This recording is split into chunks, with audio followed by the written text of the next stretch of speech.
இங்கு கூடியிருந்த அனைவருக்கும் எனது பணிவான வணக்கம். நான் இன்று பேசப் போகும் தலைப்பு நேருவின் வாழ்க்கை வரலாறு. நேரு 1889ஆம் ஆண்டு நவம்பர் 14ஆம் தேதி அலகாபாத்தில் பிறந்தார். இவரது தந்தை மோதிலால் நேரு, தாய் சருபராணி ஆவார். லண்டனில் சட்டம் பயின்று பாரிஸ்டர் பட்டம் பெற்றார். காந்தியுடன் சேர்ந்து ஒத்துழையாமை இயக்கம், உப்பு சத்தியாகிரகத்தில் ஆங்கிலேயருக்கு எதிராக போராடினார். 1947ஆம் ஆண்டு சுதந்திர இந்தியாவின் முதல் பிரதமராக பதவியேற்றார்.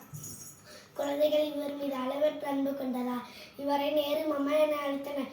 நேருவின் பிறந்த நாளான நவம்பர் 14ஆம் தேதி குழந்தைகள் தினமாக கொண்டாடப்படுகின்றன. இவர் இந்தியாவின் ஆபரணம், ரோஜாவின் ராஜா என சிறப்பு பெயரால் அழைக்கப்படுகிறார். 1964ஆம் ஆண்டு இவ்வுலகை விட்டு மறைந்தார். உலக வரலாற்றை படிப்பதை விட உலகில் வரலாற்றை படைப்பதை இனிமை என்ற வாசத்திற்கு ஏற்ப வாழ்ந்தார். எனக்கு வாய்ப்பளித்த அனைவருக்கும் நன்றி கூறி விடைபெறுகிறேன். நன்றி, வணக்கம்.